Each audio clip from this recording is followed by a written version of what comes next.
Welcome back. Welcome to week 2 of the programming course. I'm very glad that you made it back, that you took the proverbial red pill and see the matrix for what it is. Great pun, actually, given that we just talked about data structures and matrices and arrays and data frames and generally way too much stuff in week 1. If you're new to programming, week 1 should really have felt quite overwhelming, to be honest. If you have experience, then maybe you managed, but if you're new to programming, it's not a good idea to just watch now lecture 2.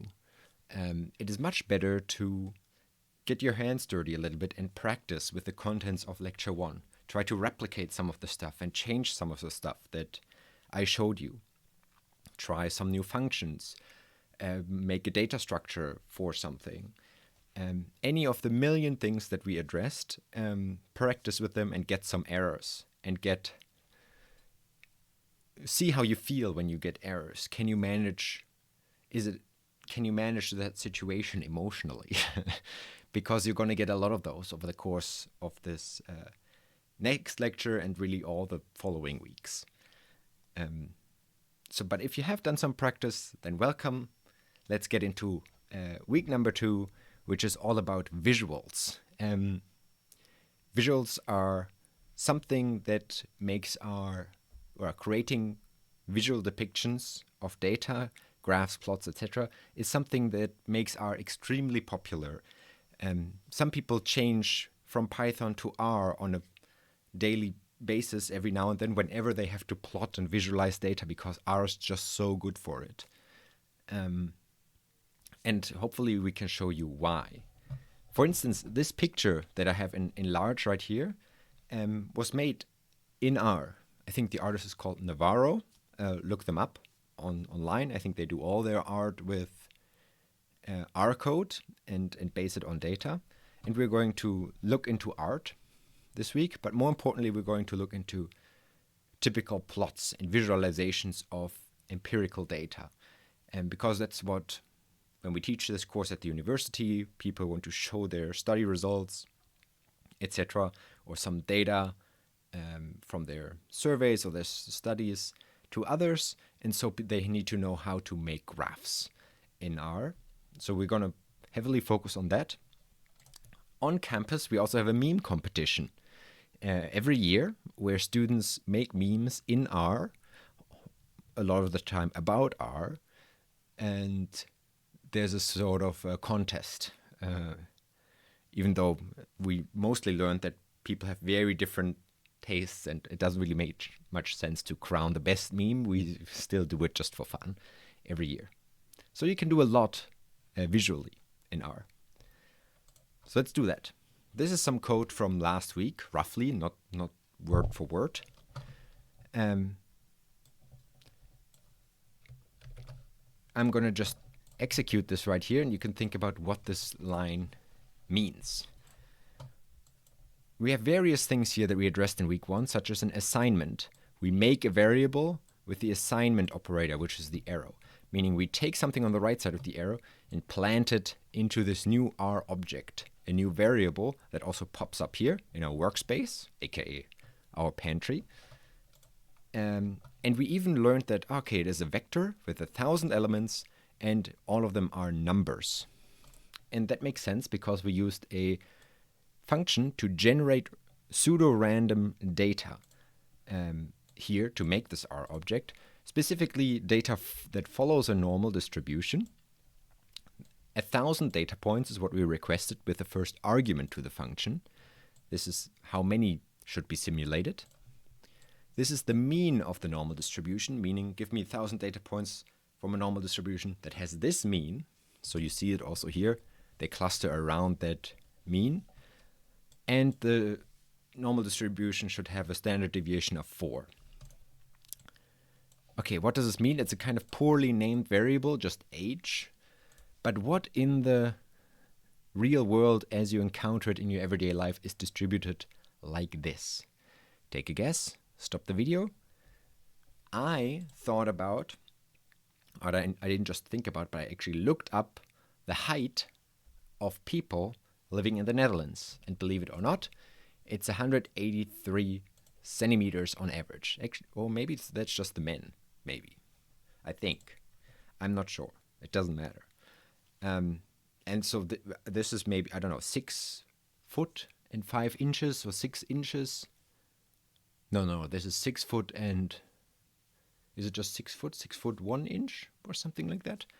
Somewhere around that area. The Netherlands, people in the Netherlands are pretty tall, but it's tall. So height would have been a much better name actually instead of just age, but I wanted to keep it mysterious. And what we're going to do this week is to go from this simply to that, where we start plotting our data. In fact, you have become familiar with this specific function already last week, and you know that it's for drawing histograms of data. Oh, I'm a little bit in the way. Let me go up here. Otherwise I block the plotting window the entire time for this lecture, and that will be bad. I have to line it up nicely now. Good enough. All right, here you see a histogram realistically of Dutch people's height. All right, so the jump to plotting from data to plotting seems relatively straightforward. Ah yes, and let's do something slightly cooler. Yeah, first we need a second sample. A second country, let's say. Heights of any other country really, given that, for instance, in Germany, we are a little bit smaller than people in the Netherlands. But I can reuse this, say I sampled 1,000 people from Germany. I actually don't know how tall people there are, but let's say we are 179. I don't think we're that different really. But I don't know. And let's say we're a little bit similar to each other within Germany. Smaller standard deviation. Okay, so let's do this. And if we plot this now,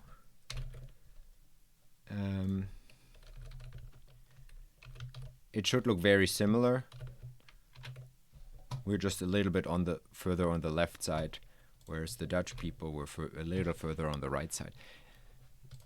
Okay, hist function, we already talked about it. Now, how can we make this a little bit cooler? Well, first we can use something that we talked about in the first week, which is additional arguments to our function. We learned that a lot of functions take arguments, so things in between the parentheses, that tells the function what to do. Obviously, the hist function benefits from us giving the data that should be plotted, but there's other things. For example, what if we wanted to have these two histograms together in one plot? Like all the data, how can we plot it at the same time? And so we started off with this one. And now I would like to add this data to my existing plot down here. And it just happens to be that add is an argument to the hist function. So by default, it's set to false.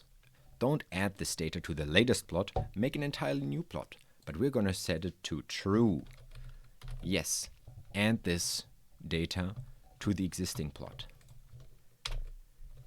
Here we go. They overlap quite a bit, which is realistic, right? A lot of German people are taller than some Dutch people and the other way around. But let's make this even more cool. So we can distinguish the samples better, maybe a little bit. So let's overlay them a little bit at least. Color. I always forget whether it's col or color. I'm going to assume color. And let's make this one.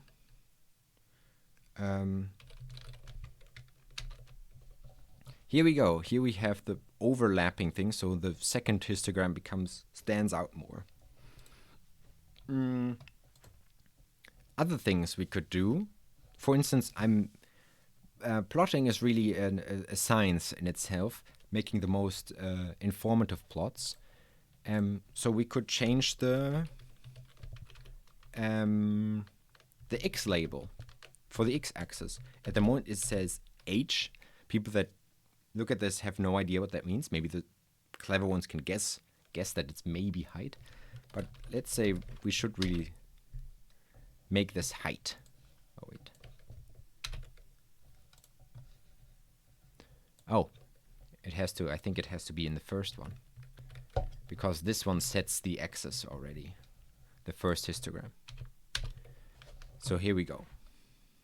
And maybe we're not happy with the title, the default title of the histogram. And here's something fun.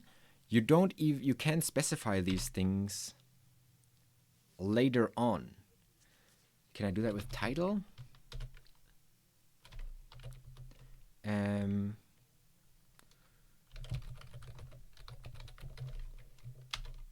Yes. Oh, and it adds it to it. So now it just looks horrible. Let's add. I guess I would have to. Is it main here?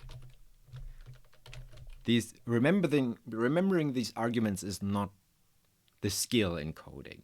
That's just something that might happen or might not happen. It doesn't matter. So sometimes I remember them. Often I remember them incorrectly. But I think main sets the title within these arguments. And then counterintuitively, title sets it when you have it later on. But let's see.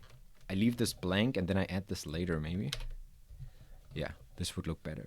But there's a million different things. Also here, grid you could add later on. Oh, I'm not sure if you can see this. It's like gray grid lines. You can make them bigger, for instance. Now, the point is arguments and specific functions will help you modify your plot so that it's as informative as it can be. And you really have to just think, how do you want your plot to look like? And then dig into, start Googling around, essentially. Okay. Other functions, we use the hist function, but that's only one of them. Of course, there's many different types of plots out there. And for instance, we could have also chosen a box plot for showing our heights. Box plot of Dutch heights. You see here, we have an outlier up here that is almost 2 meters tall, and then 2-3 outliers down here that are smaller, substantially smaller. Sometimes this might be a good plot, maybe here less so. Let's combine all of our data points into all subjects. How do we combine that? We learned it previously. You combine vectors with the same function that you used for making vectors, basic function. So we want to combine H and H Germany, and we use the C function for that. If we make a box plot of all subjects, let's see how it looks like. Like this. Not very great, right? Why is it not so great? Well, we can't really see the two peaks anymore. They're kind of hidden by the choice of plot that I made. So choosing the right plot, very, very important. And of course, there's various aesthetic things that are missing here. Okay, box plot. There's also violin plot that are kind of more popular by now than box plots. Bar plots, pie charts, stem and leaf plots. Those are pretty cool. Kind of cool just because they're quirky. I don't know. I don't see many people actually using them. Oh yes, and of course they show up in the console down here at the dinner table where we look at the outputs, rather than in the plotting window. And why is that? Well, because the stem and leaf plot only relies on written out text to show the normal distribution here. So there was one person that was 166 and they're centimeters tall, and there was one that was 170.7, another one that was 170.7, etc. And in total, this many with 170. Kind of cool to show it like this, but I guess a histogram. I mean, this is kind of nice because you see very detailed things about individual people. So maybe it's a little better sometimes than a histogram. There's also things that I've never used. I'm not sure what's going to show up when I make a dot chart. Still, it's very, very easy for me to do in R because it's just a function that somebody wrote, a community member, and just provided. All right, it just I'm not sure what it does actually. It looks like a scatter plot. I have no idea what's on the y-axis. What do I do now? I could Google it, but I also have a good chance with my question mark. We learned about that in week 1 as well. Dot chart. Draw a Cleveland dot plot. I don't know what the Cleveland dot plot is. Tons of arguments I could use or not use. References to the papers. Maybe where they were invented. As described in Cleveland, 1985. Dot plots are a reasonable substitute for bar plots. All right. If they say so, I believe it. Mosaic plot, try it out yourself. I don't want to demo all of them, just try them. I want to mention that there's really one function that is extremely versatile, and that's just called plot. You can use it for very, very different types of data, and it will still give you very useful plots. In fact, let's look at it. Oh, what's bad about my script? No comments. Week 2, plotting demos. Now I know later what this script is for. So up here I make my data. Here I make hist demo, etc. And actually I'm going to delete all of this now because I want more space on in my code editor window.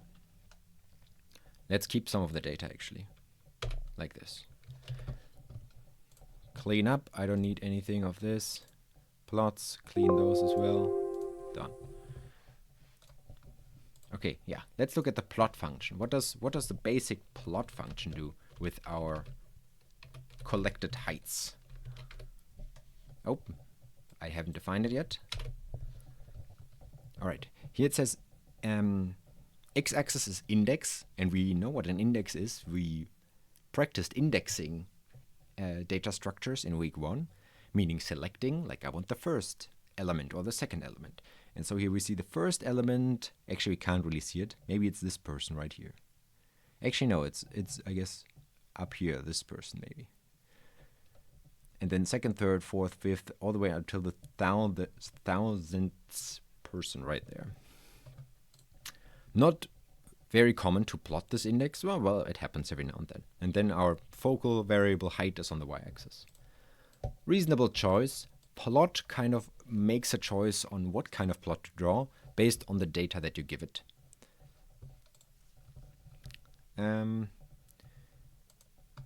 What do we talk about next? Oh yes, arguments. We actually already talked about arguments, but I would now start improving this. And there's so many you can do. For instance, if you want other types of or other color for your dots, or if you want other kinds of dots. Is it not this one? Oh yeah. Now I have little triangles, for example, and you see there's many different shapes you could use here. So really no limit to your customization ideas. Okay, yes. Well, we give this course in a school of psychology. And in psychology and many other sciences, the coolest findings are often about associations between things, statistical relationships between two variables. So far, we just looked at one variable, height. But cool things would be like, height correlates with something else. And then you have a newspaper article.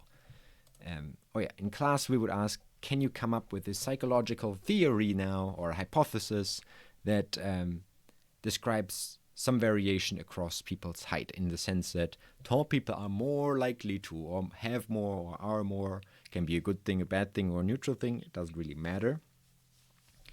I will come up with a very basic thing. Specifically, tall people are more likely to hit their heads when they walk through the door. Let's say my hypothesis is that there's going to be a positive correlation between people's measured height and the number of times they hit their head per year. So let's make that second variable. And I'm going to be very non-creative in how I make that. So number head hits per year. Okay. And we just set that to the same as height. What would happen if we do that? And then we plot height and number head hits per year. Actually, let's rename this. Oh no, should just be height and then height.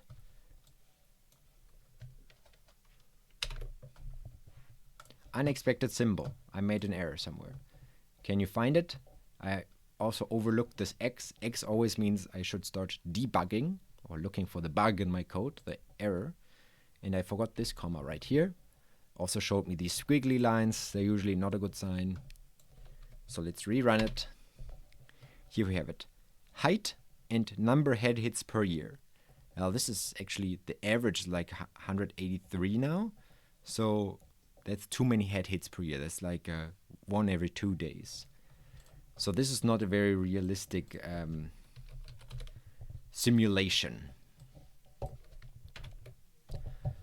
Oh, also I totally forgot to rename this H, so there was no. Now that we have also a very strong association. There's two things wrong with this data set that we simulated. Way too many head hits per year, and a perfect association between height and number head hits. Meaning if you're a centimeter taller, you're guaranteed, at least in this data set, to also hit your heads more than the person who is 1 centimeter smaller than you. In psychology and in most sciences, we never see associations that are truly this perfect. So let's fix those things. We can do an easy trick and say minus 100.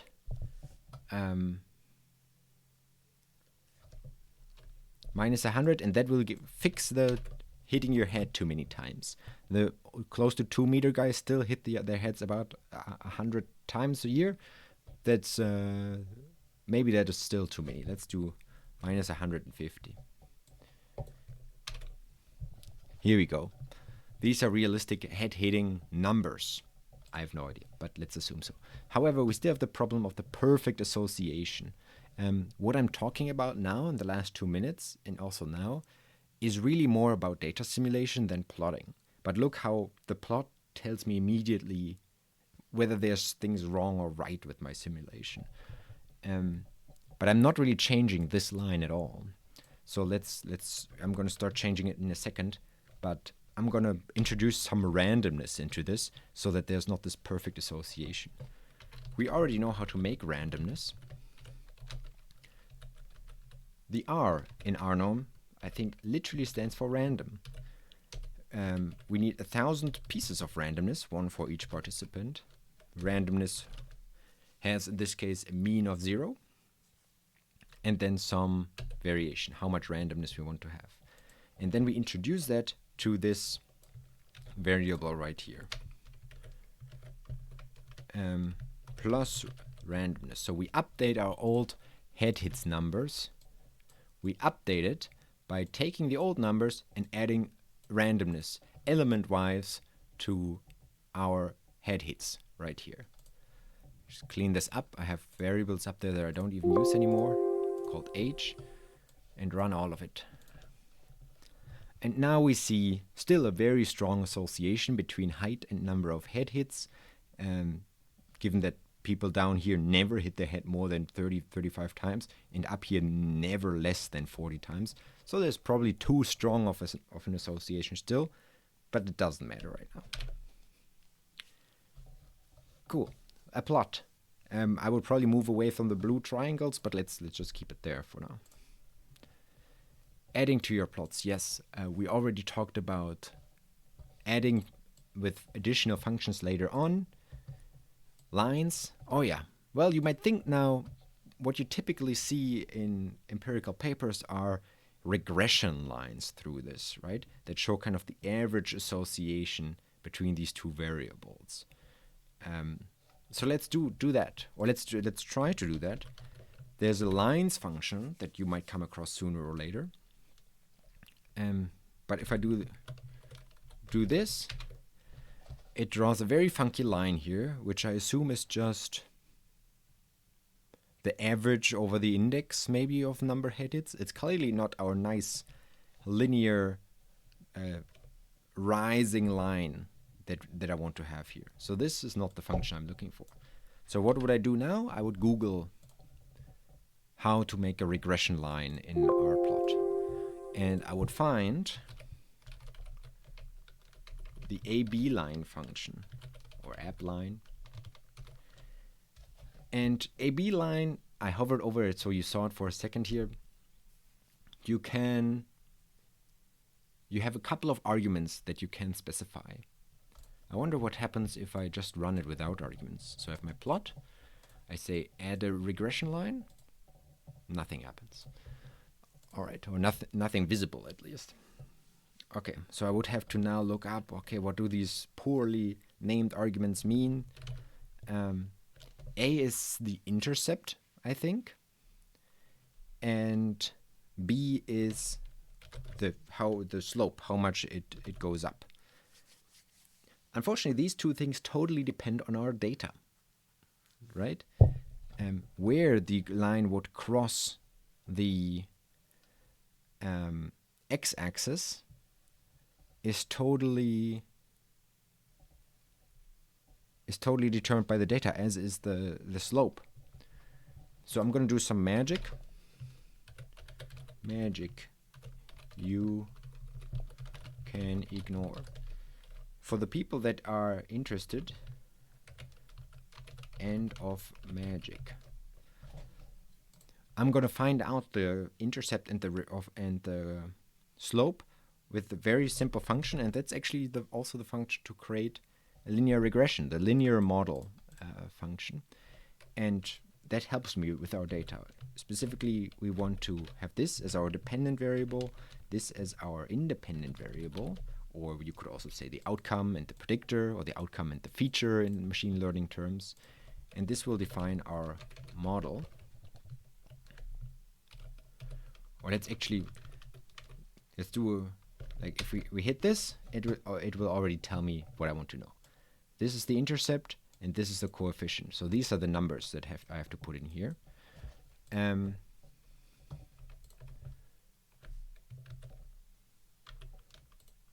Let me put some stuff here. Okay. These are already the numbers that I want. So I could now per hand just write in here 150. Why is that not a good idea? We're going to talk about this later this week when we talk about coding style. Hard coding numbers in here is bad because if stuff up here changes, this line is no more correct. Imagine we have a 1001st subject that shows up. Then I would have to remember, I have to go down here, look at the outputs of this, and take the new number and put that in here so that the later code is still correct, right? So it would be fine to do it like this. However, I prefer to not write that number by hand there and to transfer it automatically. So let's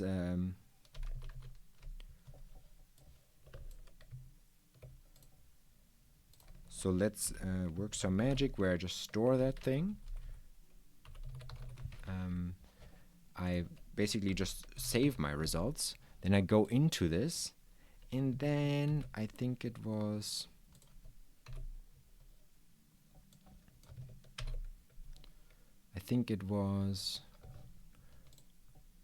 coefficient. So look, something else we talked about last week. A function produces a list. Now I have to get these individual things out of the list. A lot of functions produce lists, but I'm not interested in most of it. I just want to get the intercept out and the coefficient. So I have to go into it. One way of going into lists is with the $sign. Model coefficients, let's look at this.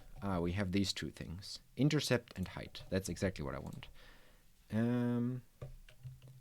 Is this this might be a named vector or something like that. I think it's a vector. Can I do that? Nope. This is a bit weird because it has this in the name. So can I maybe do this? Square brackets, typical for selecting stuff. And see, I select the column that is called intercept. However, it's complaining. No $sign, please. See if this spits out what I want. Yes. So let's save that. This number.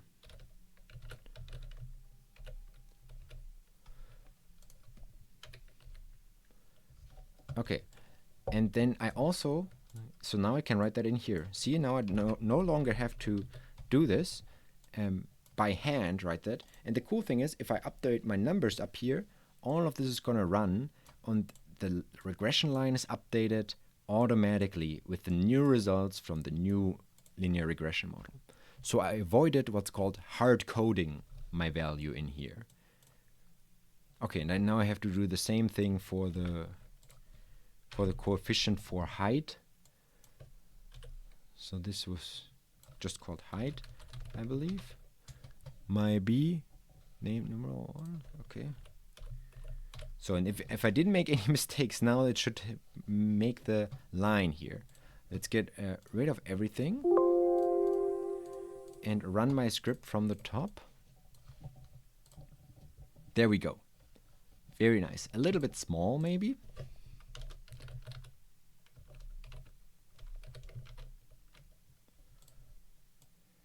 It could be so many things. Width. Is it maybe line width? Yes. Okay, maybe even bigger. See, I didn't remember the name of the argument, so I tried a couple of candidates. Okay, but now we can see the line there. And we're getting pretty close to an informative regression plot, I would say. Not so nice maybe here with the underscores in the name and the blue, but pretty good.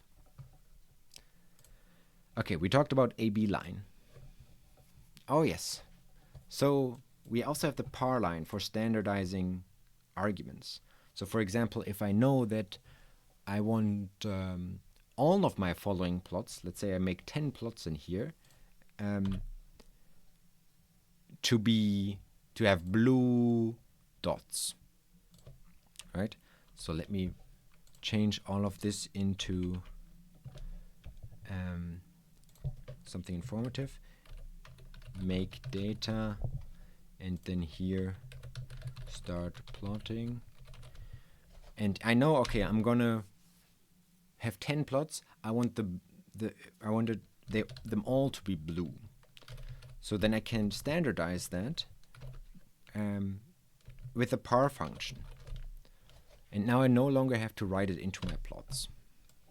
Right here, and it will still give me blue dots. In fact, it will make everything blue. Also the outline and the line here. So if I don't specify it further here, I could overwrite it again. So let's say, damn, I didn't want the line to be blue. So my new default is blue, but it's still, of course, open. It's still, of course, possible to overwrite that. Okay, the coolest thing, and the thing that this function is most often used for, is if you want to have multiple plots next to each other. So let's do that. It is with an argument that is totally cryptic, terrible name for an argument, mfrow. I don't even know what it stands for. You could Google that. I'm just telling you it's for specifying how many plots you want in one window. And it tells you how many next to each other and how many on top of each other. So I have to give it two numbers. I want one row of plots, and then I want two columns of plots, which means just none on top of each other, but two next to each other. So one row and two columns. So if I run this now, it will smartly already leave space for my next plot. And now I don't have to say add or anything else. If I, for instance, add a histogram here now, they pop up next to each other. Or you can also do 4 plots or however many plots you want. This is one of the main things that people use the par function for if they want to have a cool assembly of plots.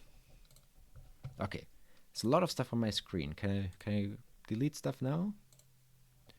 Saving plots. Okay, maybe we're gonna do that also. No, I don't need any of this to show saving plots. So I'm gonna clear the screen a little bit for all of us. In fact, I don't need this either. I don't need this. I don't need that. Saving plots to your computer. If you work, at a company where you're the data scientist, you don't want to bring your laptop to people and say, look at the plot I made. Or you want people usually to see your plot as part of a report, or you send them an image file, or you have that image file and put it on a website or something like that. So how to save these things onto your computer? Turns out, of course, as often, the answer is to use a function for that. For instance, if you want to save something as a PNG file, you use the PNG function. If you want to save it as a JPEG file, you use the JPEG function, etc. And there's many formats. There's a PDF function. My plot.png. And I can just run it like this. I haven't plotted anything, so it doesn't give me an error, because now it's waiting. This basically says, from now on, write the next plots or draw the next plots to this file.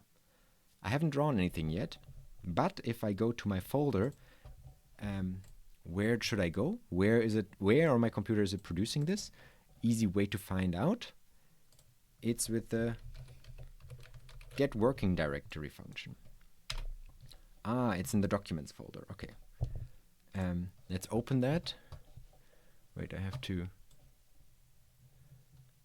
get you out of it for a second.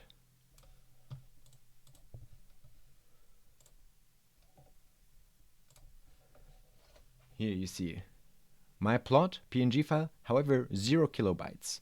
There's nothing here yet. Oh, can't open it, file is corrupted, etc. Well, we're still producing that file, so that's why it says it's not working.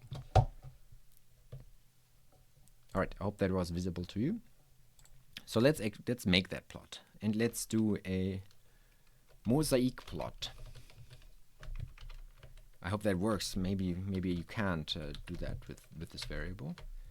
And you see nothing pops up here. Very strange, but we know the answer, of course. The answer is, well, it's here now. It's hopefully living there. Okay, let's see if that worked. And it turns out it didn't. Right here, still 0 kilobytes. What happened? Well, the answer is the thing is still waiting. You remember how we had additional functions to add to our plot and change our plot?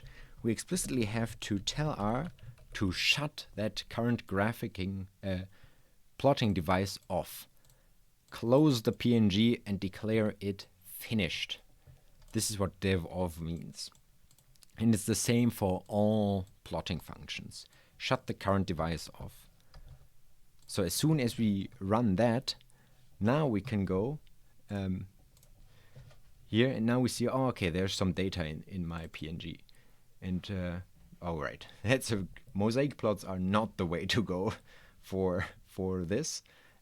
I don't know what they do, but this does not look great. So I should have really done my example with the hist, and you would see like a nice histogram here right now.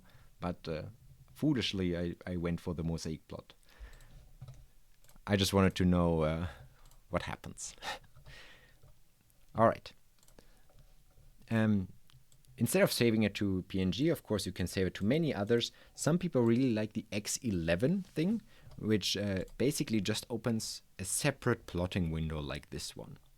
So if you want to have various plots, etc., and instead of having them here, you want them somewhere separate, X11 opens a window like that. And you can use it just like you use PNG. All right. Don't forget to switch off your device once you're happy with your plot. Okay. This is essentially everything there's to know about plotting in R. There's various functions you can use, arguments to these functions to customize, etc. And saving these plots to your computer is quite straightforward. However, this is not the way that most people plot currently in R, because these built-in functions, hist, plot, etc., they're cool, but they're not super duper cool. If you want super duper cool plotting functions, we have to turn to functions that are not built into R. And how do we get functions that are not built into R? Well, they are living in so-called packages. And you've gotten to know those packages last week. I told you a package usually has various functions that it comes with. Essentially, the package is the drawer, and the function is the tool inside that drawer. And there are various drawers dedicated to visualizing data. And all of them have cool plotting functions inside them. All right. One of the most famous ones is ggplot2. And that's the one that most people use, I think. Quite a majority. In fact, a lot of people like R because they really like ggplot2. ggplot2 is part of the tidyverse, which is a group of packages. I think there's 8 core packages now. Maybe there's already 9, I don't know. But these are essentially very popular packages that have a similar style. Or if you use one of them, then you kind of understand how to use the others. We're going to talk a lot about the tidyverse packages in week 4. Today, we only want to talk about their data visualization package, ggplot2, and show you how to use that one. Okay, so let's make an example. What should we plot? Do we have a... Of course, yeah, you already know this. If you haven't installed it yet, you have to install packages ggplot2. I already have it installed, but I still have to open my drawer with the library function. So let's do this, ggplot2 demo. Feel free to code along. First thing, whenever you use a function from a package, you can attach the package. That's what most people would do. And then something that all plots made with ggplot2 have in common is that they start with a simple ggplot function. This is the starting point for all your plots, which is nice and standardized. Yeah, nice. We're going to work with some data. I thought I had to make something up, but I don't. I thought ahead of time that I might not be creative enough on the spot, and I actually have data stored here. Should I open this right now? Yeah, why not? It is a CSV file that is stored on GitHub. If you go to that URL address, let me make a new window.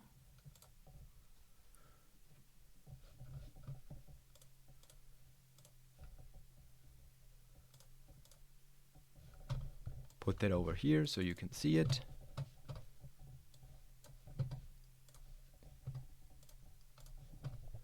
And now go to that URL. You would just see raw data here. And here it also says it's the raw content of that file. Very confusing to look at a data set like this. However, we already see some variable names like patient number, sadness, euphoric, exhausted, sleep disorder. So this is a clinical data set from Kaggle, actually, which is a website. Very psychology relevant, which is not a coincidence, given that we teach this at a psychology school. So a data set of patients and their complaints, etc. We don't have to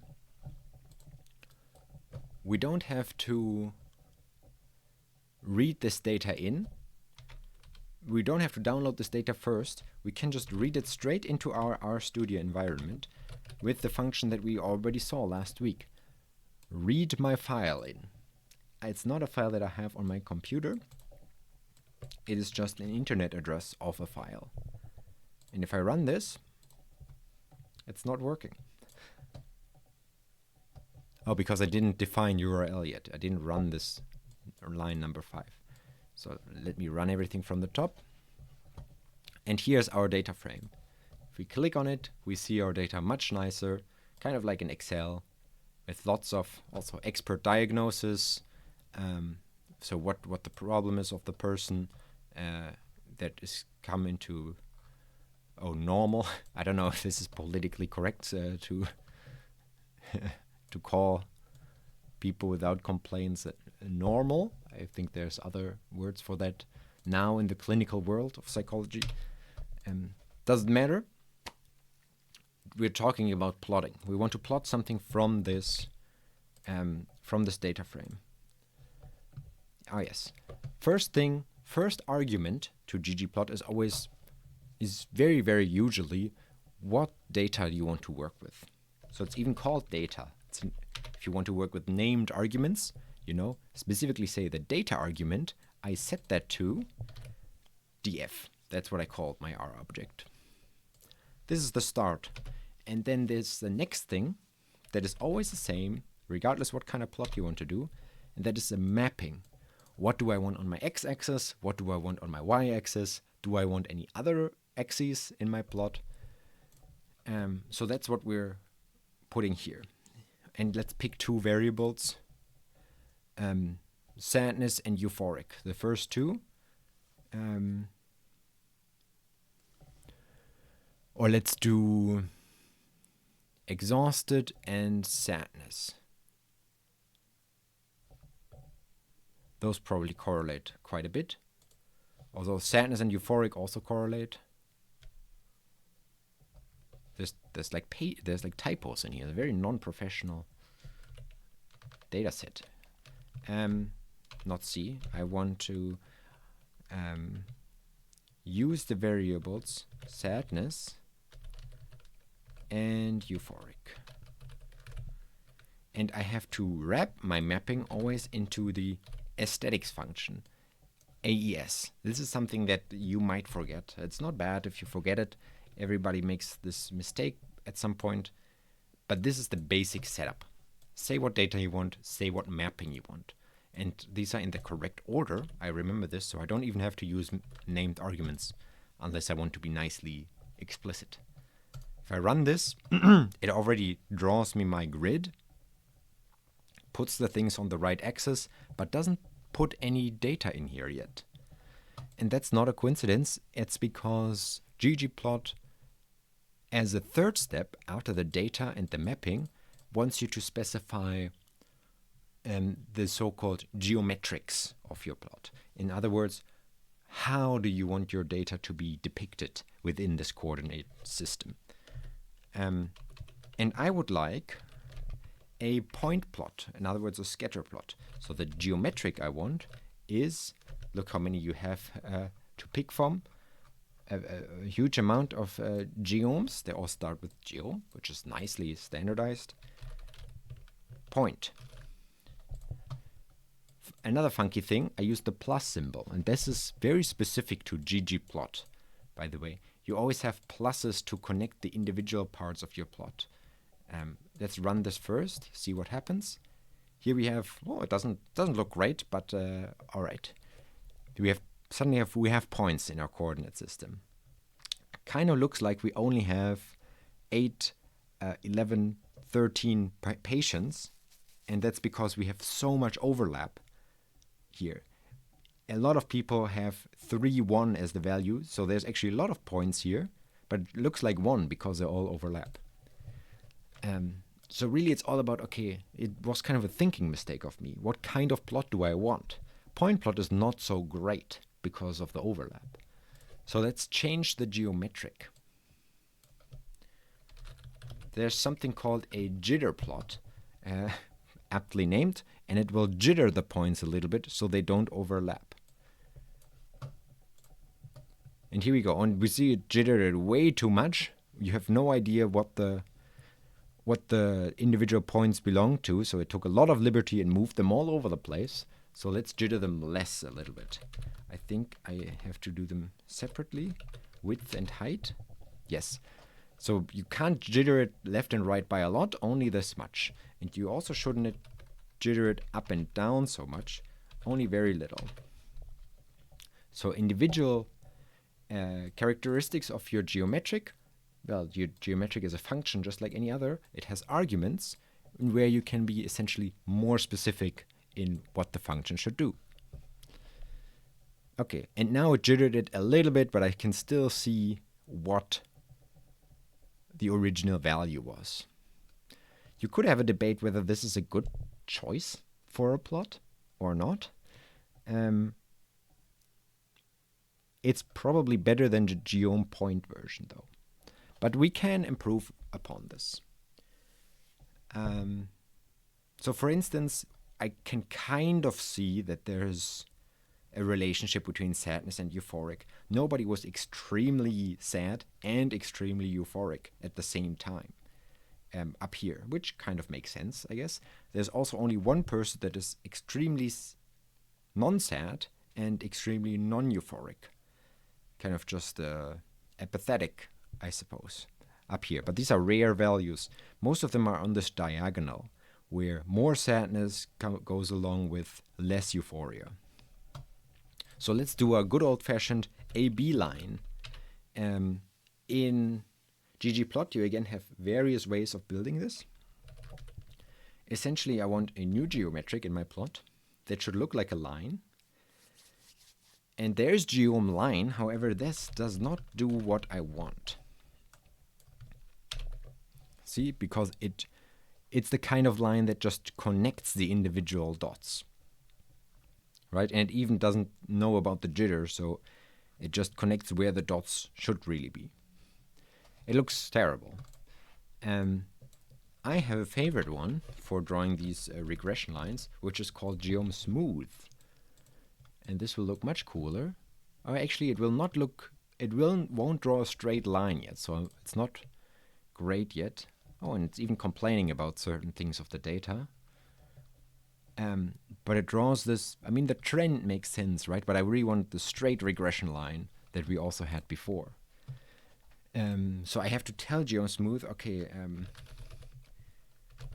I want the linear regression method, not this wonky line that you drew right here. And then it does that. And not only that, but it also draws our area of uncertainty. Kind of, it draws like a confidence interval around our regression line. So we can kind of see, we're very sure that it's not a straight line. Even our confidence area does not include the straight line. I could get rid of the straight line. By default, it is set to true. We can set it to false. Oops. And I think it's SE for standard error. Yep, it got rid of it. I don't know why I would get rid of it, but I could. Fun fact, out of nowhere right now, I'm going to tell you this. Instead of false or true, you can also just write capital F or capital T. I think it's considered bad style, bad coding style, so please don't do it. But in case you come across it, that's what a capital T and a capital F means. All right. So now we have two geometrics in our plot, and that's no problem. We could just add on to it. We can also add more things that are related to the looks of the plot, like the theme. There's built-in themes. I like this theme, for instance. Theme black-white plot.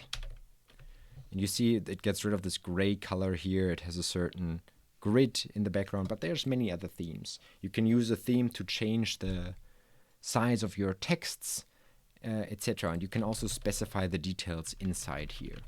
So it gives you really a lot of freedom in what you can do. Was that everything I wanted to talk about? Maybe I think there was a more involved example. Yeah, in ggplot you kind of set the defaults. Also used for grouping. Ah, yes. Let's do some grouping. So we have two axes, right? In here, X and Y. But a lot of the time you want to show additional data within the same plot. For example, when you have groups in your data, and we have a lot of yes-no groups. I don't remember how many expert diagnoses we had. Let's do a group, another dimension to our data, where we want the color, British English here apparently, of our plots to be determined by the expert diagnosis. So let's see how this looks like. Almost good. We have a legend here on the right side now, where you can see the colors that pertain to the different conditions of the patients. However, I only wanted the dots to be that color. I didn't want the lines to also be split into these groups. So what we can do, essentially, all of these geometrics down here, they inherit the mapping from up here. It's like when we use the PAR function, the PAR function, to set defaults. That's what we also do up here, and these inherit the defaults that we can, however, overwrite if we want to. So let's not set a default color. Yes, set a color in here. So we have to repeat the AES thing. So we say mapping equals AES and add this additional dimension, the additional axis to our data, where we have the x-axis, the y-axis, and the color as different parts of different variables. Okay, and if I'm not totally mistaken, yes, this still makes the points the different colors per diagnosis, but leaves one line for all the patients. My color vision is actually horrible, so I can't really see differences here. Depression should be relatively sad. Depression is this color, but I also see, okay, maybe there's less of those on the left side here. I really can't be sure. I usually work with other dimensions, so you could, instead of color, just say shape. And here now you have different shapes for your different disorders. Right? So maybe this would work a little bit better. Actually, I'm not a huge fan of this jittering. I guess in this case it's fine. But jittering, it's kind of weird because you move points away from their real data. Like this is just a lie, essentially, the distance between the original location and the location where the point is plotted. And even worse, if you run it multiple times, let's just look at the two axes right here. You'll see that they change because jitter introduces randomness to your data. It's a random jitter. By the way, whenever you use a random function, like when you simulate data with the rnorm or runif, or when you use geom_jitter, you can set what's called a random seed, and this will standardize what happens afterwards so that you always get the same result from your randomness function. So if I run this multiple times, now look at the two x's, they always stay the same. And that's a good thing, because the next person to run my script, or the next time I run my script, I still have the same results everywhere. So I'm not going to get confused. It's replicable, it's reproducible. So setting seeds is usually good practice. And you can override the seed later on, etc. Okay, but what did we want to do? Yes, so I mean, I went through this example now, and it was relatively smooth going. I mean, I might have forgotten a name of an argument here, or accidentally overwrote something that I put up there. Oh no, I set a default up there that I didn't want. You're gonna have way more problems than that when you plot yourself. Specifically when you try to plot something that you haven't clearly thought about in your head yet.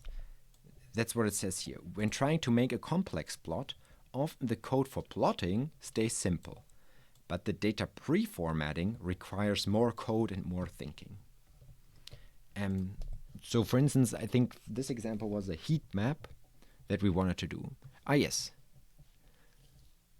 A heat map essentially showing this plot. I already said that I was not a great fan of this jittering. Sometimes I do it, but sometimes I don't. Especially here because it might be good for the reader to know, hey, by the way, there were only 4 different values for euphoric and 4 different values for sadness. And this pretends like there was actually quite a lot more values possible. But it was probably a survey where only you could click 1 or 2 or 3 or 4. There was nothing in between. So something that is maybe a little bit more true to that would be a heat map or tiles, where you see like here would be a deep red because there's a lot of data here. And here would be like a tile that's blue because there's less data here, and here would be maybe black because there's no data here. So like a plot like this, which essentially means changing the geometry, right? However, if I do that, I just keep this, and then I do geom. I wish it was called geom heat map, but a heat map is really just tiles, right? On top of each other, next to each other. But if I do that, it's not going to do what I want. It just does this. Which is a bit strange. Can I do it actually with... I wonder if this works. No, this doesn't work. And what do I need to do now? Well, I have to think, what do I want to plot? Before, when we work with the points, I just wanted to plot, is there data there or not? That's what a point says.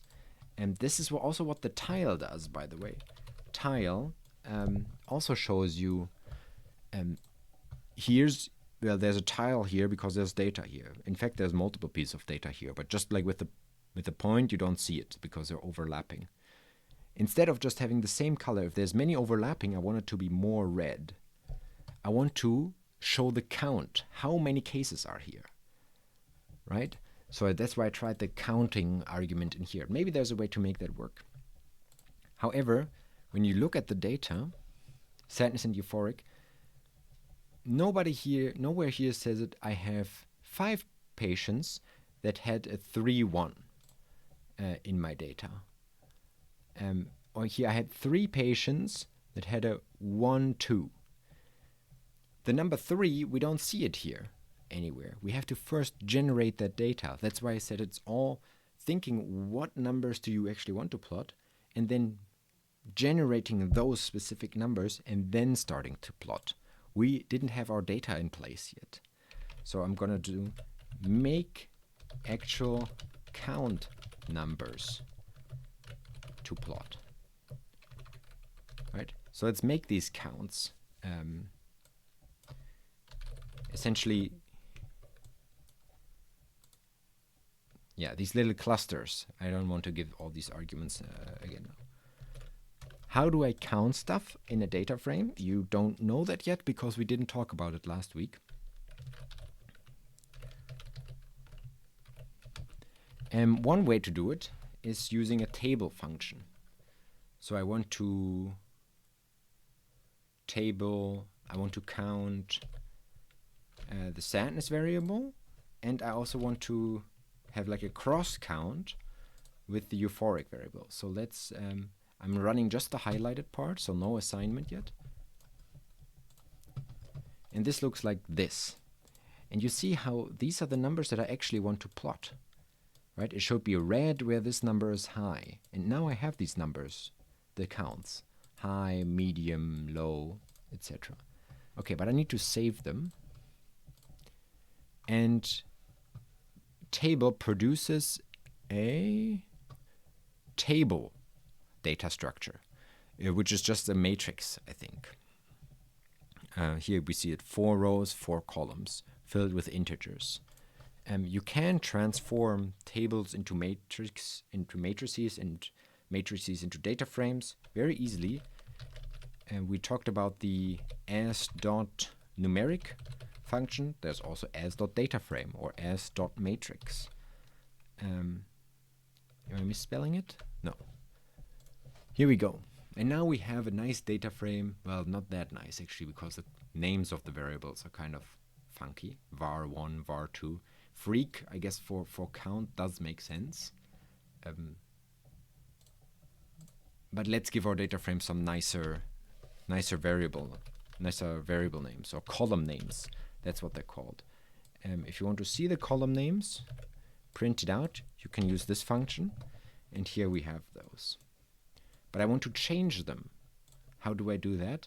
Well, don't forget about our good old assignment operator, the arrow. So I want to put something new into the column names. So how do I? The first one was sadness. And then the second one is, I'm going to say euphoria to be consistent with the nouns. And then the third one is, I should actually work with double quotes. Better coding style, but it doesn't technically matter. And now we see, oh no, this is not the one. This is the one. Much nicer variable names. Okay, and now this is the thing that I actually want to plot, the counts. So I have to change my data here. I want to plot from this data frame now. And this is sadness. I renamed this to be euphoria. And if I run this, it's still not going to do what I want. Yes, because in our table, we now have a piece of data everywhere. So here it says 0, but there is something there. I want the color. Oh, maybe I could have done this before too. I want the color to be, no, the color is the stuff around it. I want the inside of the tile to be the color of the count. So the fill, which is like color, maybe color would also work actually, I'm not sure. The fill is another access to my data, and I want to show the count variable there. So let's look at that. Not bad. It doesn't really look like heat because it's these blue tones or gray or green. So where it's really dark, there's no data there, and where it's light, there's data. But I want more heat in my heat map. So how to do that? Yes, there's various scale functions where you want to change the scale of things. And I want to change the scale of my fill argument. So this right here. And it's a gradient. Oops. There's various gradient options. I don't know what the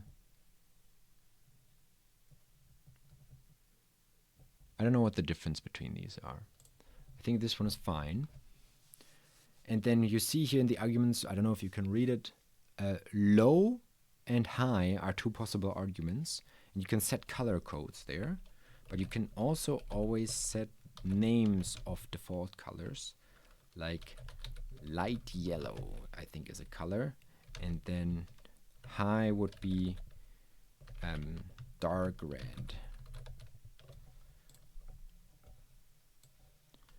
So I changed the scale of my fill. My fill is currently, by default, it's like blue or something. There we go. This looks more like a heat map to me. Maybe it's not great yet. You can see where the data is and that it follows this downward trajectory. But you still don't know like how many cases were in this, gave this answer. So you can add another geometric to it. In this case, I would just add a label with the actual number. So just, I also have to specify it up here, I think. Maybe I actually don't. Because, no, I definitely do.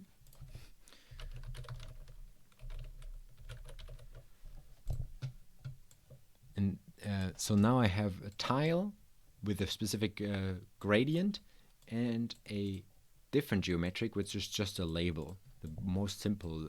You can always add this. Always consider adding this. Oftentimes it's quite helpful. And you see it just added the exact number of counts on this tile. So this would be an informative kind of a heat map, I would say. I don't know if the colors are on point. I'm not so good with that, but other than that. What I really wanted to show was I had to go away from my plotting and prepare the data with these functions that you didn't even know before, so that I actually have the numbers that I want represented in my plot. Right? Before I only had these numbers flying around my data frame, but I need to predefine these numbers so that I can then plot them. That's why it said on the slide, the data, if you want to make a complex plot like the one I just showed, the data pre-formatting is really where you do most of your work. Okay. Next to ggplot2, there's many other packages that make for amazing plots. Sometimes usually they're much narrower, they have a specific purpose, and therefore they're easier to get into. With ggplot, you kind of have to learn this grammar of data visualization, where, okay, first you need to specify the data, then you have to say the different axes of your data, then you have to say what type of plot it is, or what geometrics you want to have. Then you do like aesthetics with scale or mostly theme. In theme, you can change like how the size of the texts. The text should usually be made bigger. Texts tend to be too small in plots in general, I feel like. But this is the general pipeline of making a plot in ggplot. So you have to learn that first. These other plots are easier to use. Often it's a simple function, say, do this, and then you barely have to give any arguments and it does its magic. For instance, if you want to have multiple plots next to each other in complex constellations, very easy to do with a patchwork package. If you want to make memes, various packages available, but Jen Richmond has made a package for that, apparently.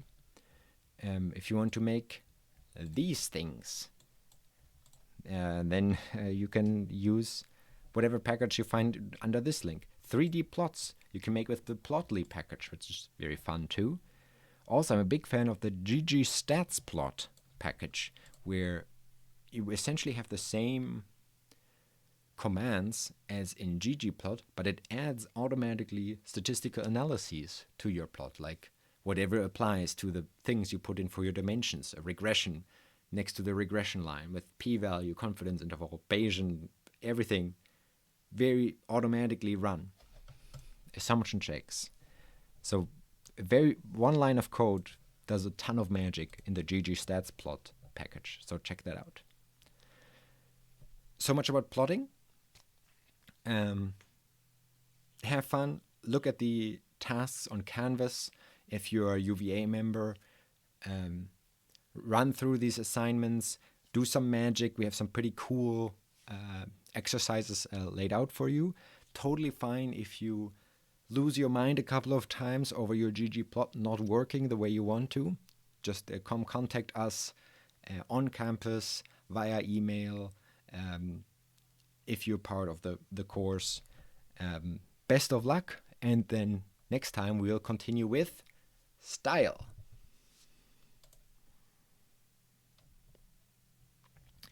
In fact, I will continue right now. I still have some energy. This picture energized me, and I think it's going to be fun to talk about coding style. Coding style or programming style is not a fun, purely aesthetic kind of thing.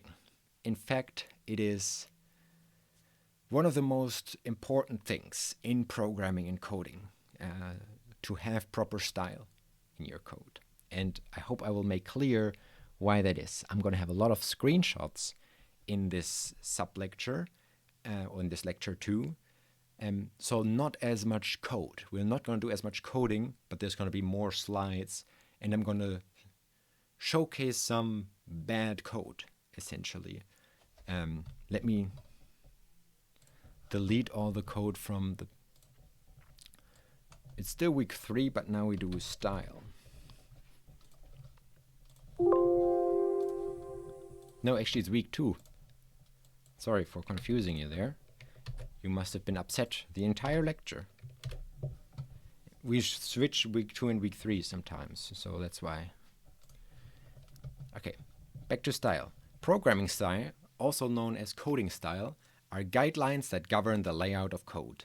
Very cryptic, but essentially there are often a million ways to write a code that does what you want, and you're technically allowed to use all of them.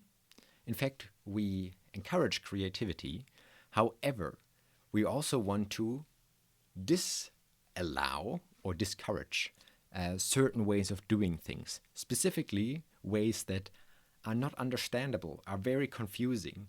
They might still work, but if we, for instance, if you're a student of ours and you give us your code and we don't understand it, maybe there's a better way then. A lot of the times we'll complain about not proper programming style. Following a programming style helps programmers understand code and avoid errors. Both things pretty important when you're coding. Coding style conventions can be language specific, meaning R coding style and Python coding style might be slightly different. Of course, that's mostly because the languages are different. Most coding style advice is the same across all languages. I'm going to give you an example so it's less cryptic right now. Coding style means not writing unnecessarily long code, trying to be concise in your code. The same as when we talk to each other or when you write a text. There are certain style conventions that you follow when you write an email or a text message. And the same style convention applies to R code or Python code. Don't be unnecessarily lengthy in your code. That's just impolite at some point. And it's also very difficult to follow what you're trying to do. So being concise is a typical example of a coding style convention. And it's not language specific, and it's also not organization specific. But there's very small style conventions and that can be specific. And you know that from your everyday life. So for instance, when you're in Britain and you visit the Queen, you are not supposed to shake her hand or offer a handshake, I think. I'm not entirely sure. And that's considered poor style or poor manners. And whereas in Germany, you can definitely shake people's hand because we're so much nicer in Germany. In the same way, R might have some minimal style conventions that are unique to R, and Python has some that are unique to Python, or at least not generalizable. But these usually almost never matter. Just like you are probably not going to be in the position to shake hands with the Queen a lot of the time. The King, actually, by now.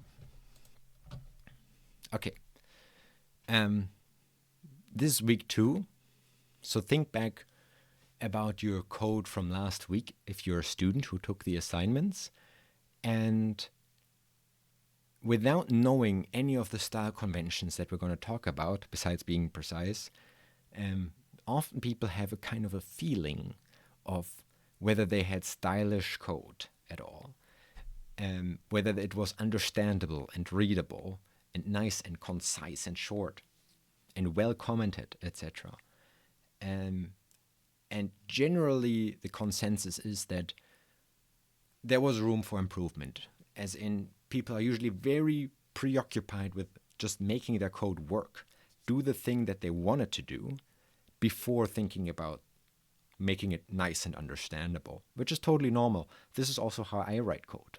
The first version of my code is usually much worse in terms of style than the last version that I give to my boss or someone. Okay, so let's use week 2, the second half of week 2, to work on coding style. Yeah, and as stated, I will do that via screenshots. Look at non-optimal code inspired by student submissions, etc. But don't worry, if you're an alumni, you're not going to see your exact code here. One thing that I mentioned is having a lot of X's flying around your code. Red X on the left side of your code. If you share your file, if you send it to someone, they should never see these X's there. In fact, you shouldn't even continue trying to solve your problem or trying to make your code behave a certain way before you address these errors. X means error. If you have errors, you can't trust any of the rest of the code in your script. So take care of those first. By the way, also something that often pops up for students and that I haven't mentioned, I think, in the first week is the following situation. Just like ignoring X's, where people code something like hello world and then and then they continue coding down here. So they run something like that and they don't see an error popping up here, so they think, oh, everything's fine. And so they continue coding and think like, oh, this is an easy code, this definitely runs. And then what? It doesn't say 6, and then they hit enter, enter, enter, nothing happens. What is happening? And it's simply this plus here says R is still waiting for you to complete your command. You always want this little larger than symbol at the beginning of the line in your console. That means you can input something. If you have a plus here, it says you should complete your previous command. In this case, it was never completed because the quotation marks were never closed. So essentially we've just written the beginning of a string here. Right? We haven't closed it yet, and we have to either complete it by having the end of the quotation marks, or if we are lost, we hit the escape button. And now we can run code again. But if this happens, check in your code where you might have forgotten something. And then we see, here, this was missing. Can also happen with parentheses, open parentheses that were never closed, for example. And now this would do what we wanted to do. So just a heads up that sometimes I forget to mention that if you have pluses down here, something was missing in your code. Okay, get rid of pluses in your console and X in your scripts. Very common problem that I already kind of mentioned is to have random clutter code all over your script that doesn't accomplish anything. So for instance, this is a piece of code similar to what we talked about in the plotting lecture, and it seems understandable. Okay, we install a package, we open the package, we have a URL, we read in data from that URL. Everything's great up to this point. Then we print the data frame. Printing, a lot of the time, you check it when you write your script to see whether you understand what is. But this does not affect anything that happens down here. It's just putting something in the console. So usually when you're done coding, you can delete these statements. Unless you want your recipe every time you run from the top to print this thing here. If it was part of the assignment or something like that, then you leave it in. Otherwise, you don't. And here, the same thing, this line of code just prints the patient number column of your data frame in the console, the entire column. Do you need to do that? If it makes sense to do that when you're checking it out, your data frame. But if you're done with your script, don't have these statements flying around unless you want them to be part of your recipe. Same goes for comments that don't really say anything, like next. That can totally be deleted. That doesn't tell me anything. Right here. Also here you make a vector. sorry, I'm getting very accusatory. I think I wrote this code. This hypothetical person made a new vector of patient numbers from the existing vector in the data frame and then doesn't do anything with this vector. It doesn't appear anywhere down here in the code. So why did this line of code happen at all? Clearly we can use just the vector that's in the data frame. We don't need this. Delete this one as well. And here, also something that I didn't even catch. We install the ggplot library, and then we load it. All the functions from the ggplot library are now part of your script, and then we don't use any ggplot functions for the rest of the script. So don't have unused or unneeded packages just installed and opened in your script. There's really only 3 lines of code here that are really needed from all of this. Something I talked about around the end of in the data visualization, when we talked about how to make the regression line in the plot, I talked about avoiding to write out hard-coded values into your script. For instance, here I define my data with a vector. Maybe there's no way around that, right? But here where I do a sum of my data, whatever it stands for, like this is how many euros I spent on lunch over the last 4 days. Then I want to see how much did I spend on total, and then I rewrite these numbers with a plus symbol in between. What if I update this and have a 5th day here? Then I also have to change this line of code. So hard coding is a recipe for a disaster later if you have to update your code, or if you correct a mistake up here, you also have to fix it down here. What you should really write instead, obviously, is my data. I'm going to use like something like this. No, was it 8? And then if I want the sum, then I don't do 7 plus 2, then I just use the sum function and say sum the elements of my data. And regardless of what I do up here, this is always going to give me the correct sum later. So avoid writing, whenever you can, avoid writing numbers in there. They're also called, coders go as far as to call them magic numbers. And because it's really not clear where numbers come from.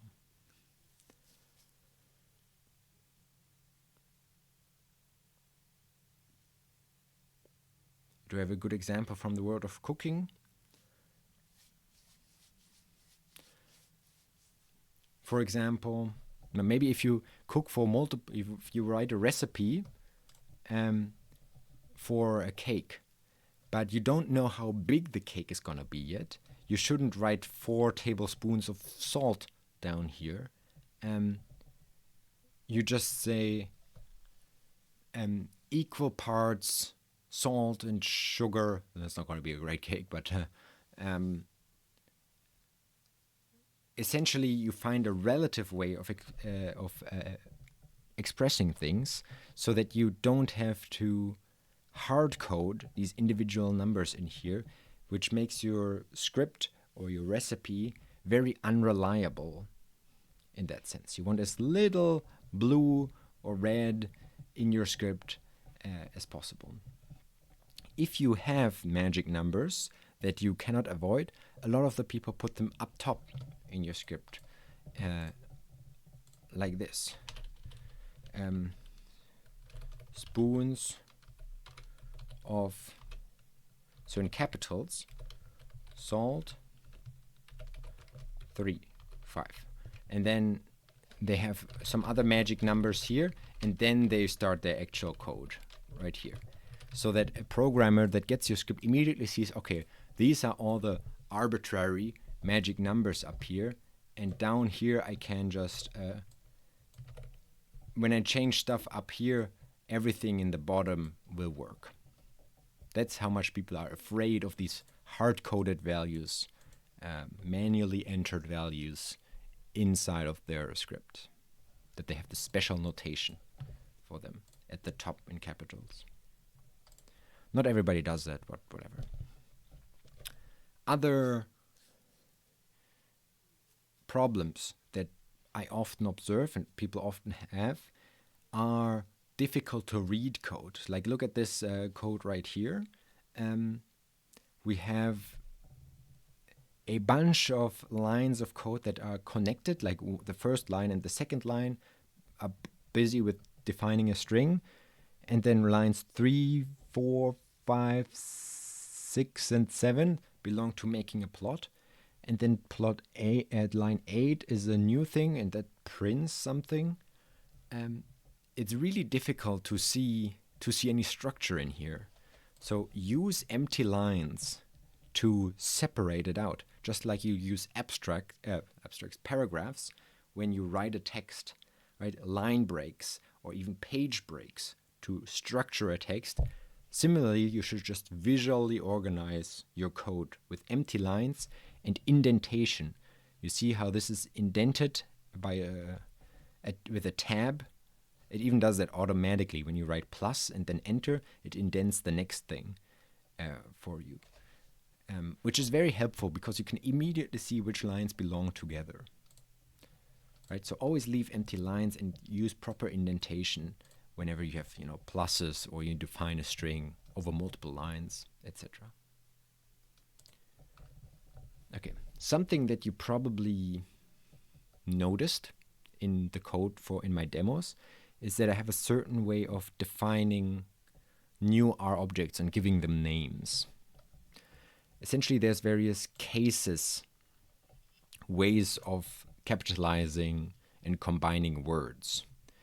And all of these exist in the programming world. So let's say I want to define a data frame. I could call that my data, like this.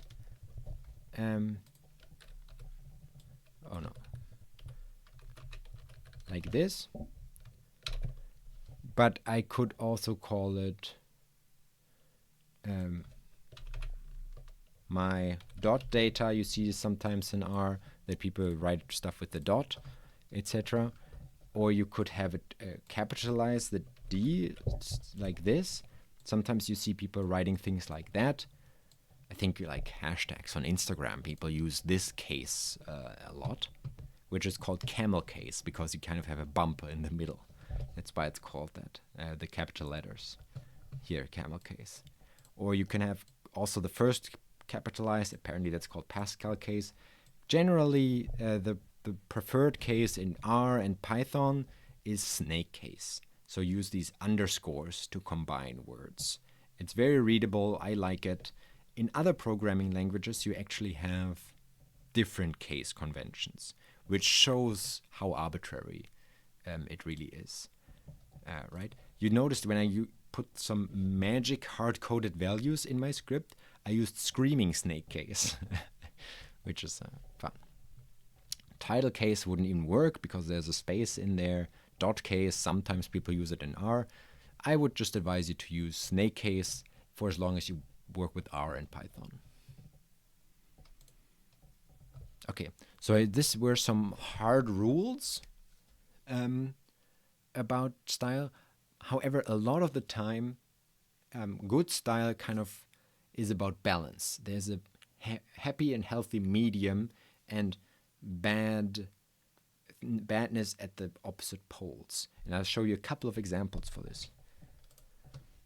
For instance, you can call me X. No, I'm not going to call you that.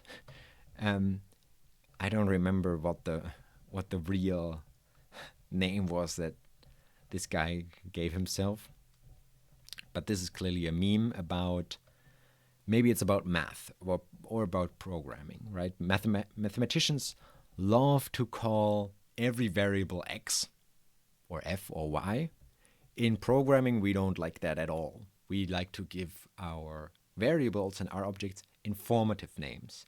So you see how I said things like my data frame or something like that. And it's very clear from that name, oh, it's a data frame. My is often the symbol for not built into R belonging to the researcher, kind of. Some people use my a lot. So you should pick an informative name that says what that R object actually is. However, it shouldn't get too long. It should also be reasonably short and readable. For instance, eggs, clearly too short. Also here, data.csv. You can't have all your data files on your laptop be called data. Otherwise, you're going to get very confused. Also, you should never call your columns var1. And rather, it should be like sadness score questionnaire. That's too long. That would be on this side. Sadness is probably better. Oh yeah, here's examples for too long variable names. So data frame of wave 1 of the EEG study. Read CSV and then the CSV file is also very long name. And then the first column or the column that is indexed here, informed underscore consent underscore binary underscore response. Consent is probably enough. We will see in the data that it's binary. Obviously, it is a response, etc. So finding a happy middle for short names, but also informative names. Oh yeah. Also, same discussions for general names versus specific names. Gladiator is a good name for this person. This is what he does professionally. It's also therefore the name of the movie. However, this guy in the back is also a gladiator. So what's he supposed to be called in our R script? Gladiator 1, Gladiator 2. What if there are other gladiators? In fact, how would you solve that? Let's say you had 10 gladiators in your data set. The answer would probably be that you have not one gladiator, and that would be, I think it's Marcus Aurelius, something like that. But rather you would have a data structure where you save all of them, and then you give them their specific names. In the other gladiators, of course, Maximus Augustus. I don't know what the other one is called, but if you have a lot of similarly named things flying around your workspace, consider putting them into a data structure that binds them together. So general names versus specific names, fitting names, whatever. Oh yeah, big style question. In everyday life and in coding, how much do you talk to us? Us, the readers of your code. Talking too much versus talking too little, and I speak specifically about comments. This is an example of talking too much. Too many comments. Here I install the package. I commented this line out, but you can even remove it if you already have this package installed. And then commented out, install packages ggplot. Loading package or attaching package with the library. Everybody that has used R, even for a week like you, is familiar with what the install.packages function does. You don't have to explain it here. Also, the library function does not require a comment. Use those sparingly. Use them in every script, but use them only in the way that they really enhance our understanding. So it is a little bit of a who's my audience? Who am I working with here? Is a very important question when you decide how much commenting you do. If there's somebody that is very new to R, you should leave a lot of comments in your script. Explain yourself. If you do work with professionals and you know that they have written a lot of R code before, you can give much fewer comments. Okay, so this would be way too much. This would be way too little, way too few comments. There's very cryptic code in here. Terrible variable names also that are not informative at all. Then there's a function, then there's a G function being defined, then there's a magic number here, 50. Where does the 50 come from? I have no idea what is happening in this, and I would have to stare at it for a long time to figure it out. So for this, please leave comments to explain what is happening, and also give better variable names, obviously. Another balancing act: too much baggage versus nested code. This might be not very intuitive, but you might recognize this picture from your own RStudio. Data frame 1, data frame 2, data frame final. It's kind of like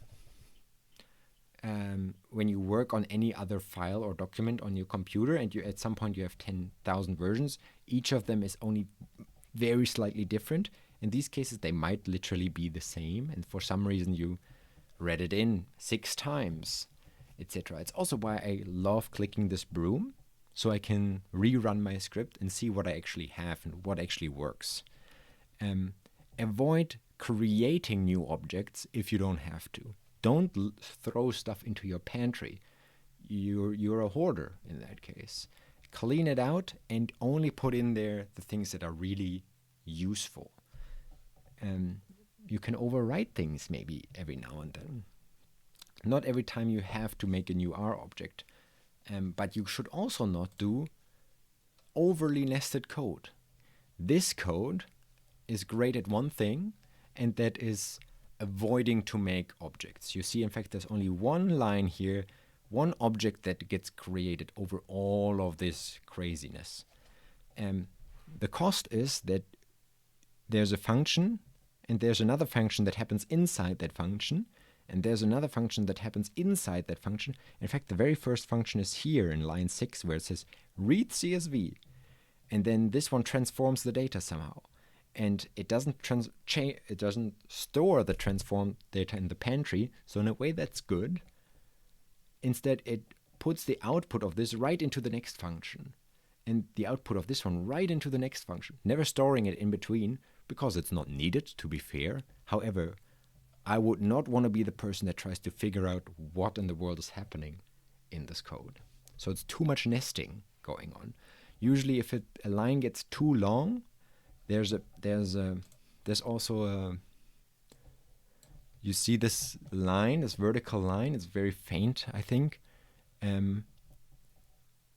There's a style convention that says no line of code should be longer than this. So whenever you go past this, consider if you could break your line into multiple lines of code, just to keep it readable. And this is not readable at all because there's too much nesting of function inside function inside function inside function, etc. So this is not a balanced thing, and neither is this. Try to store R objects every now and then to keep your code readable, but don't litter objects all over your pantry. Okay, and then there's small style conventions, things that are not super important in my own personal opinion. Most style questions are to some degree a question of opinion. Because if you talk about style, you kind of already assume that your code works. It does what it's supposed to do, but it's not working, but it's not nice. For instance, some people are very insistent that you should use the arrow for creating objects and not the equal sign. So not something like this. Even though it does the same thing, it's considered worse style. Don't write beyond the vertical line I just showed you. Only use double quotes. Only one assignment per row. Technically, you could put a semicolon here and say, and also make the variable a 5. And this would execute both things. But don't do multiple assignments per row. Essentially, don't use a semicolon. No unnecessary spaces, like in between, before your function parentheses or inside your parentheses. It doesn't break the code, it just doesn't look nice. Oh yeah, magic values in Screaming Snake case up top your script. Also all library inputs and installations up top your script.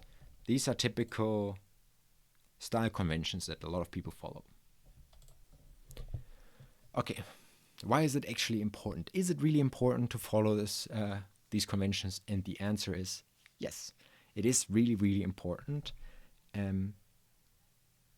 to improve your style. However, no code script, longer complex code script has perfect style, or every code script could be improved in some way, or a lot of the time at least. If you should put some work into making your code readable. That's the key message here. Otherwise, you yourself won't understand what your code does. I forget my own code very, very quickly, and I don't understand it after 2 months unless I put in comments. That also means you can't explain to others anymore what your code does, and at that point it's trash. If others don't understand your code, you can't collaborate professionally, you can't work with code professionally, other people can't replicate your work or your studies or your statistical analyses, etc., because your code is not understandable. It doesn't follow basic style conventions. Also, if you get errors in such a file that doesn't adhere to coding standards, at least some of them, it's going to be very difficult to find errors. For instance, if there's a lot of X's on the left and you get a new error, it could basically come from anywhere. You can't update your code. You generally can't trust your code. So while a lot of people treat it as a secondary issue, my code has to work and it also should have nice style, this is more important than that. The longer you will work with our code, the more your eye will shift towards coding style and efficiency and readability. And it's fine if you don't obsess over it right now, but please have some mercy on the TAs that grade your assignments if you're a student. And if you share your code with others, at least give it a once over before you submit it or send it to that person to see whether you would understand this if you were someone else. Good. Quick tricks. There is something exactly for that, to give your code a once over. For example, linters. Linters are professional complaining packages. One of them is called lintr, for instance. I think I already have it installed. Library linter, yes. It's clean house.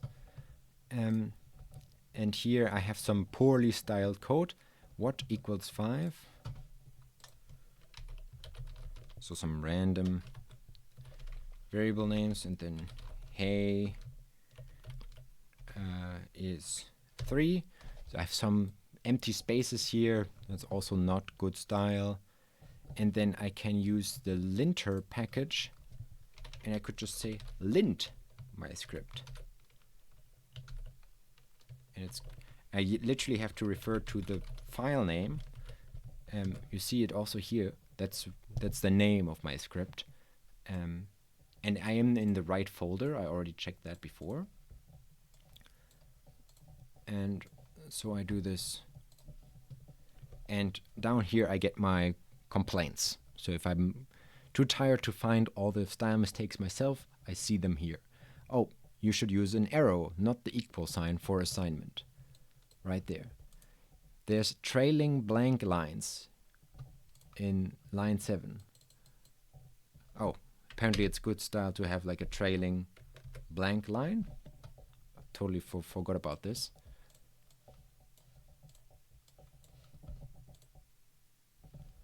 Oops.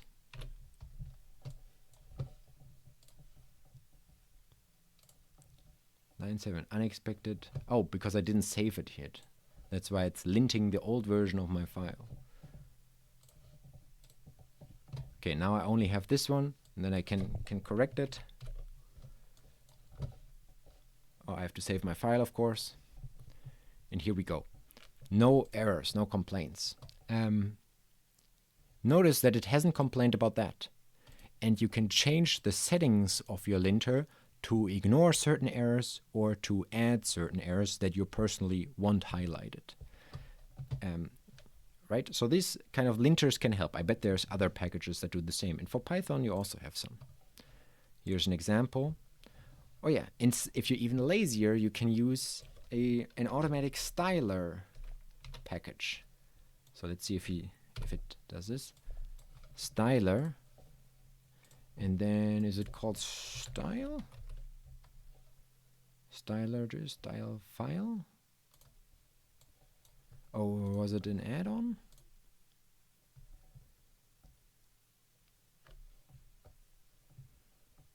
One file changed. Count 0. 0 file unchanged. What?